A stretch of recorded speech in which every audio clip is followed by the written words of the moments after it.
ఆంధ్రప్రదేశ్ రాష్ట్రంలో రసవత్తర రాజకీయం చోటు చేసుకుంటోంది. ఇప్పటివరకు ఏపీలో జరిగిన ఎన్నికలకు భిన్నంగా ఈసారి రాజకీయం ఆసక్తికరంగా మారింది. అన్నాచెల్లెళ్ల మధ్య ప్రచ్ఛన్న యుద్ధం కొనసాగుతుంటే వదినామరుదుల మధ్య ఎన్నికలకు ఎలా వెళ్లాలి అన్న సందిగ్ధం కొనసాగుతోంది. రాజకీయాల్లో ఏమైనా జరగొచ్చు. శాశ్వత శత్రువులు, శాశ్వత మిత్రులు ఉండరు. నిన్న తిట్టుకున్నవారు నేడు చేతులు కలపొచ్చు. నేడు కలిసి ఉన్నవాళ్లు రేపు విడిపోనూవచ్చు. ఇలాంటి పరిణామాలు రాజకీయాల్లో సర్వసాధారణం. ఇప్పుడు ఏపీలోనూ ఇలాంటి రాజకీయం సుస్పష్టంగా కనిపిస్తోంది. నిన్నటి వరకు చంద్రబాబుతో కలిసి ఎన్నికలలో పోటీ చేస్తున్నామని పవన్ కళ్యాణ్ అన్నారు. ఇప్పుడు చంద్రబాబు మోసం చేశారంటూ పవన్ చెప్పటంతో ప్రస్తుతం పొత్తు ఉన్నట్లా లేనట్లా అన్న సందిగ్ధం నెలకొంది. మరొక పక్క అన్న వదిలిన బాణం ఇప్పుడు అన్నకి గురిపెట్టి 5 ఏళ్ల పాలనలో రాష్ట్రాన్ని ఏం చేశారు అని ప్రశ్నిస్తున్నారు షర్మిల. రాబోయే ఎన్నికలలో వైసీపీ ఒకవైపు, టీడీపీ, జనసేన, కాంగ్రెస్, బీజేపీ మరోవైపు అన్నట్టు పరిస్థితి వచ్చింది. మరి షర్మిల ఏపీ ఎన్నికల్లోకి ఎంట్రీ ఇవ్వటంతో జగన్కి ఏ విధంగా దెబ్బతగలనుంది? కాంగ్రెస్ అధికారంలోకి వచ్చేలా షర్మిల చేయగలరా? జగన్ మరోసారి అధికారాన్ని చేజిక్కించుకోగలరా? చంద్రబాబు, లోకేష్, పవన్ ఏం చేయనున్నారు? బీజేపీ పాత్ర ఏ మేరకు ఉండనుంది? తెలుసుకుందాం. ఏపీలో ప్రస్తుతం జరుగుతున్న ఫ్యామిలీ పాలిటిక్స్ ను ఏపీ ప్రజలు ఉత్కంఠగా చూస్తున్నారు. రాష్ట్రంలో ప్రస్తుతం అధికారంలో ఉన్న వైఎస్సార్ కాంగ్రెస్ పార్టీ అధ్యక్షుడు, AP CM YS Jaganmohan Reddy మళ్లీ ఈసారి అధికారంలోకి రావాలని సంక్షేమ పథకాలతో ప్రజాక్షేత్రంలో దూసుకు వెళ్తున్నారు. ఈసారి టికెట్లు కేటాయింపు విషయంలోనూ సర్వేల ఆధారంగా నిర్ణయాలు తీసుకున్న జగన్మోహన్ రెడ్డి గెలుపు గుర్రాలకు మాత్రమే టికెట్లను కేటాయిస్తున్నారు. దీంతో వైసీపీలో కుమ్ములాటలు మొదలయ్యాయి. అలకలు, అసంతృప్తులతో పార్టీలో చీలికలు వచ్చాయి. అయినా సరే జగన్ మాత్రం వెనక్కి తగ్గటం లేదు. ఇక ఆంధ్రప్రదేశ్ కాంగ్రెస్ అధ్యక్షురాలిగా బాధ్యతలు చేపట్టిన వైఎస్ షర్మిలారెడ్డి మొదటి టార్గెట్ను డిసైడ్ చేసుకున్నారు. త్వరలో జరగబోయే పార్లమెంటు, అసెంబ్లీ ఎన్నికల్లో సీట్లు గెలవకపోయినా ప్రభావవంతమైన పార్టీగా గుర్తించేలా ఓటు బ్యాంకు తెచ్చుకోవాలన్న లక్ష్యంతో ఉన్నారు. ఈ విషయంలో ఆమె చాలా స్పష్టతతోనే రాజకీయాలు చేస్తున్నారని తొలి ప్రసంగం చూస్తేనే అర్థమవుతుందని రాజకీయ వర్గాలు విశ్లేషిస్తున్నాయి. కాంగ్రెస్ పార్టీని ఆదరించి ముస్లిం, దళిత వర్గాలను ఆకట్టుకునేందుకు షర్మిల మొదటి స్పీచ్లోనే ప్రయత్నాలు చేశారు. టీడీపీ, వైసీపీ రెండూ బీజేపీకి దగ్గరని చెప్పడమే కాకుండా మణిపూర్ చర్చలపై జరిగిన దాడుల విషయంలో సీఎం జగన్మోహన్ రెడ్డిని ప్రత్యేకంగా టార్గెట్ చేశారు. ఈ కారణంగానే వైఎస్ఆర్సీపీ ఉలిక్కిపడిందని అర్థం చేసుకోవచ్చు. 10% పైగా ఓట్లను సాధించుకుంటే కాంగ్రెస్ పార్టీ ఏపీలోకి ట్రాక్లోకి వచ్చినట్టే. అంతేకాదు, షర్మిల నాయకత్వం బలంగా మారుతుంది. అందుకు బాగా దగ్గరగా ఉండే దారి ముస్లిం, క్రిస్టియన్ల ఓట్లను ఆకర్షించటం. సీఎం జగన్ సొంత పార్టీ పెట్టుకునే వరకు ఏపీలో ముస్లిం, దళిత వర్గాలన్నీ కాంగ్రెస్ను అంటిపెట్టుకొని ఉన్నాయి. తర్వాత పూర్తిగా వైసీపీ వైపు మళ్లాయి. ఇప్పుడు ఆ ఓటర్లను వెనక్కి రప్పించుకోవటం సులువు అన్న ఉద్దేశంతో షర్మిల ప్రయత్నాలు చేస్తున్నట్టుగా కనిపిస్తోంది. బాధ్యతలు చేపట్టిన వెంటనే ఆమె ఈ 2 వర్గాలకు కాంగ్రెస్ మాత్రమే రక్ష అన్నట్టుగా ప్రసంగించారు. సీఎం జగన్ స్వయంగా క్రైస్తవుడు అయినప్పటికీ ఆయన మణిపూర్లో చర్చలపై జరిగిన దాడుల్ని ఖండించలేదని విమర్శించి సంచలనం రేపారు. నిజానికి మణిపూర్ అంశం ఏపీ రాజకీయాల్లో ఎప్పుడూ చర్చకు రాలేదు. కానీ సీఎం జగన్ను టార్గెట్ చేయడానికి షర్మిల ఈ ప్రస్తావన తీసుకువచ్చారు. అంతేకాదు, మైనారిటీ వర్గాలను ఆకట్టుకునేందుకు బీజేపీకి, టీడీపీ, వైసీపీ రెండూ భయపడుతున్నాయని, ఆ పార్టీకి తొత్తులేనని విమర్శలు చేశారు.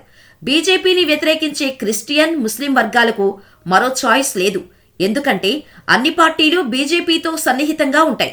జనసేన, టీడీపీ కూటమిగా ఉండటమే కాదు, బీజేపీతో కలుస్తాయన్నంతగా రాజకీయ వ్యూహాలు అమలు చేస్తున్నాయి.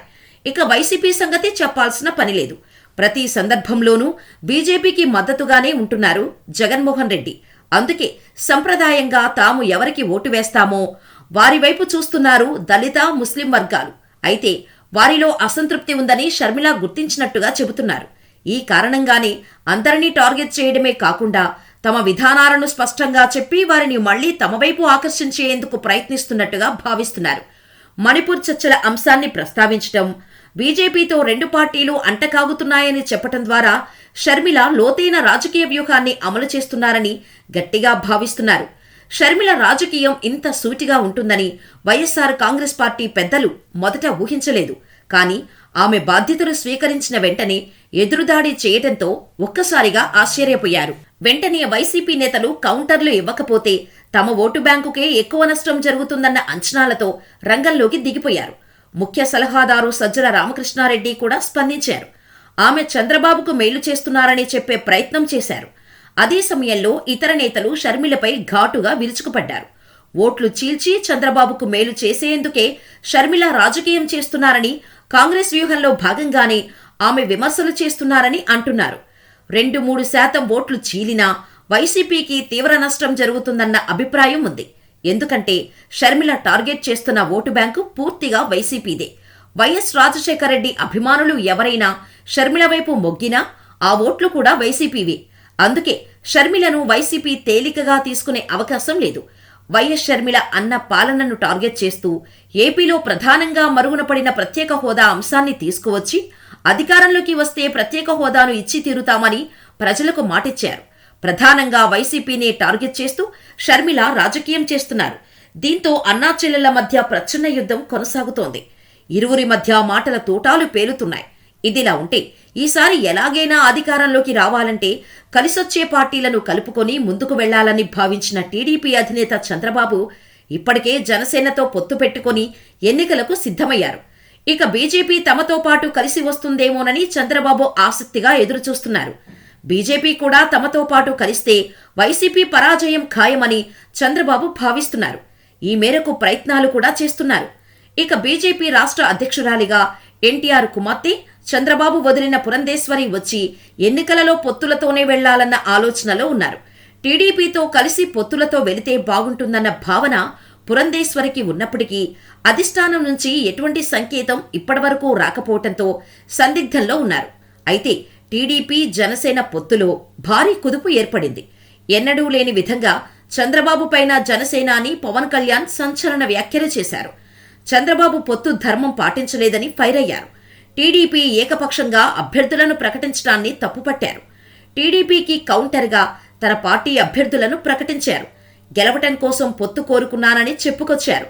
పవన్ వ్యాఖ్యలతో పొత్తు భవిష్యత్తుపైన ఉత్కంఠ మొదలైంది. ఇప్పటివరకు చంద్రబాబు ఏం చెప్పినా మద్దతు ఇస్తూ వచ్చిన పవన్ ఒక్కసారిగా రూటు మార్చారు. తాము పోటీ చేయాలని భావిస్తున్న నియోజకవర్గాల్లో చంద్రబాబు తమ అభ్యర్థులను ప్రకటించడాన్ని పవన్ తప్పుపట్టారు. చంద్రబాబుకు ఉన్నట్టే తన పార్టీ నుంచి తనపైన ఒత్తిడి ఉందన్నారు. మండపేట, అరకు అభ్యర్థులను తమతో ఎలాంటి సంప్రదింపులు లేకుండా ఎలా ప్రకటన చేస్తారని ప్రశ్నించారు. చంద్రబాబు పొత్తు ధర్మం పాటించలేదని ఆగ్రహం వ్యక్తం చేశారు. వాళ్లు 2 సీట్లు ప్రకటించడంతో తాను 2 సీట్లు ప్రకటన చేస్తున్నానని వెల్లడించారు. రాజానగరం, రాజోలు అభ్యర్థులను ప్రకటించారు. వేరువేరుగా పోటీ చేస్తే సీట్లు వస్తాయేమో కానీ అధికారం రాదని పవన్ అన్నారు. చంద్రబాబు చేసిన ప్రకటన కారణంగానే తాను ప్రత్యేక పరిస్థితుల్లో సీటు ప్రకటిస్తున్నానని వివరణ ఇచ్చారు. అంతేకాకుండా పొత్తుల్లో ఉన్నప్పుడు ఒక మాటన్నా పడ్డామని, లోకేష్ పవర్ షేరింగ్ గురించి మాట్లాడినా పట్టించుకోలేదని పవన్ అన్నారు. దీంతో పవన్ కళ్యాణ్ చంద్రబాబుతో కాంప్రమైజ్ అవుతున్నాడన్న వార్తలకు చెక్ పెట్టినట్టు అయింది. కానీ వైసీపీ వాదన మరొకలా ఉంది. చంద్రబాబు ఎప్పుడూ వెన్నుపోటు పొడవటానికే చూస్తాడని, ఇప్పటికైనా పవన్ నిజం తెలుసుకోవాలని అంటున్నారు. మరికొందరు ఇది కేవలం రాజకీయ స్టంట్ అని, 2019 ఎన్నికల్లో పవన్ స్వయంగా పోటీ చేసిన 2 చోట్ల ఓడిపోయినప్పటికీ ఒక్క రాజోలులోనే జనసేన గెలిచింది. అలాంటి రాజోలు స్థానంలో జనసేన పోటీ చేయడం ఏమైనా విచిత్రమా? రాజానగరం నియోజకవర్గాన్ని టీడీపీ ఇప్పటికే జనసేనకు వదిలేసింది. పవన్ పోటీ చేస్తున్నట్టు చెప్పింది కూడా ఈ 2 నియోజకవర్గాలే. ఇక్కడే డ్రామా మొత్తం బయటపడిపోయిందని పరిశీలకులు చెబుతున్నారు. మండపేట, అరకు నియోజకవర్గాలకు చంద్రబాబు ఏకపక్షంగా టీడీపీ అభ్యర్థులను ప్రకటించడానికి కౌంటర్గా గుణపాఠం చెబుతున్నట్టుగా పవన్ ఈ ప్రకటన చేయలేదన్నది సుస్పష్టమని అంటున్నారు. కేవలం పార్టీ నేతలు, అభిమానుల ముందు బిల్డప్ ఇవ్వటానికే పవన్ 2 నియోజకవర్గాలపై ఈ హాస్యాస్పద ప్రకటన చేశారని, దీని వెనుక చంద్రబాబే ఉన్నారని రాజకీయ పరిశీలకులు, జనసేన నేతలు కూడా చెబుతున్నారు. ఇవేమీ పట్టించుకోకుండా తాము అందిస్తున్న సంక్షేమ పథకాలే తమను రక్షిస్తాయని, తమకు ప్రజలతోనే పొత్తు అని సీఎం జగన్ అంటున్నారు. ఆ కాన్ఫిడెన్స్ తోనే వైనాట్ 175 అనే నినాదంతో పలు కార్యక్రమాలు నిర్వహిస్తున్నారు కూడా. ప్రస్తుతం ఎలక్షన్ ఫీవర్ స్టార్ట్ కావటంతో నేను సైతం సిద్ధం అనే కార్యక్రమాలు మొదలుపెట్టింది వైసీపీ. అటు టీడీపీ బాబు ష్యూరిటీ, భవిష్యత్తుకు గ్యారంటీ అని ఇప్పటికే ప్రజలలోకి వెళ్తున్నారు. జనసేన ఇప్పటివరకు ప్రత్యేకంగా మేనిఫెస్టో విడుదల చేయలేదు. కేవలం టీడీపీ మేనిఫెస్టో తమదే అన్నట్టు ప్రచారం చేస్తున్నారు. కాంగ్రెస్ ఇప్పటికే ప్రత్యేక హోదా ఆయుధంతో ముందుకు వెళ్తున్నారు షర్మిల. బీజేపీ ఇప్పటికీ తన కార్యాచరణ ఏంటో చెప్పలేదు. గతంలో వైఎస్ఆర్తో కొంచెం క్లోజ్గా ఉన్న నేతలంతా షర్మిల చుట్టూ చేరుతున్నారు. కేవీపీ రామచంద్రరావు, రఘువీరారెడ్డి యాదవ్ ఇప్పటికే షర్మిలతో ఉన్నారు.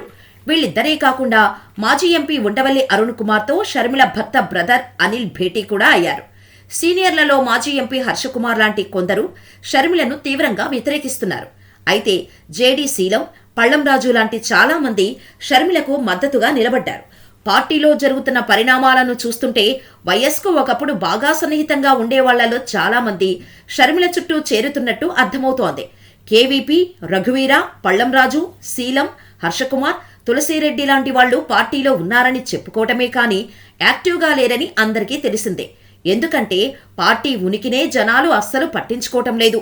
జనాల ఆదరణ కోల్పోయిన పార్టీకి ఉనికి ఎక్కడి నుండి వస్తుంది? అందుకని సీనియర్లమని చెప్పుకుంటున్న వాళ్లు మీడియాలో తప్ప బయట ఎక్కడా కనబడటం లేదు. అలాంటి వాళ్లంతా షర్మిలను అధ్యక్షురాలిగా నియమించిన తర్వాత బయటకు వస్తున్నారు. ఒకప్పుడు అంటే 2009 తర్వాత పార్టీలో నుండి జగన్మోహన్ రెడ్డి బయటకు వచ్చేసినప్పుడు ఇప్పుడు చెప్పుకున్న సీనియర్లు ఎవరూ మద్దతుగా బయటకు రాలేదు.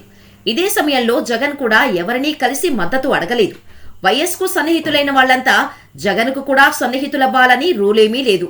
బొత్స సత్యనారాయణ లాంటి ఒకళ్ళిద్దరు మాత్రమే ఇందుకు మినహాయింపు. ప్రతిపక్షంలో ఉన్న అధికారంలోకి వచ్చిన కాంగ్రెస్ సీనియర్లతో జగన్ బాగా దూరం మెయింటైన్ చేస్తున్నారు. ఇదే సమయంలో జగన్ దూరం పెట్టిన వాళ్లల్లో చాలా మంది ఇప్పుడు షర్మిల చుట్టూ చేరుతున్నారు. మరి వీళ్లందరూ షర్మిలను స్వేచ్ఛగా పనిచేసుకొనిస్తారా అన్నదే అసలు పాయింట్. కాకపోతే తన దగ్గరకు వస్తున్న వాళ్లల్లో ఎవరేమిటి అన్న విషయం షర్మిలకు తెలియకుండా ఏమీ ఉండదు. మరి ముందు ముందు ఏం జరుగుతుందో చూడాలి. రెండోసారి ఎలాగైనా అధికారాన్ని నిలబెట్టుకోవాలని జగన్ ప్రయత్నాలు చేస్తున్నారు. మరోపక్క చంద్రబాబు ఏది ఏమైనా సరే గెలిచి తీరాలని కసిగా ఎదురుచూస్తున్నారు. అందుకు తన అరెస్ట్ని ఓ ఆయుధంగా వాడుకోవాలని చూస్తున్నారు. అందుకే ఎప్పుడూ బయటకు రాని చంద్రబాబు భార్య భువనేశ్వరి సైతం ప్రత్యక్ష రాజకీయాల్లోకి అడుగుపెట్టారంటే కార్యాచరణ ఎలా ఉందో అర్థం చేసుకోవచ్చు. మరోపక్క ఈసారైనా గెలిచి తమ పార్టీ సత్తా చూపుకోవాలని పవన్, మరోపక్క పార్టీకి పూర్వవైభవం తీసుకువచ్చి తండ్రికి తగ్గ తనయగా అనిపించుకోవాలని వైఎస్ షర్మిల ఉవ్వుళ్లూరుతున్నారు. మరోపక్క ఈసారైనా రాష్ట్రంలో బీజేపీని స్ట్రాంగ్ గా చేయాలన్న తపనతో పనిచేస్తున్నారు బీజేపీ రాష్ట్ర చీఫ్ పురంధేశ్వరి. మరి ప్రజలు ఈసారి ఎవరివైపు ఉండనున్నారో చూడాలి. ఇంతకీ 2024 ఎన్నికలలో ఏపీలో ఏ పార్టీ గెలుస్తుందని అనుకుంటున్నారో మాకు కామెంట్ చేయటం మర్చిపోకండి.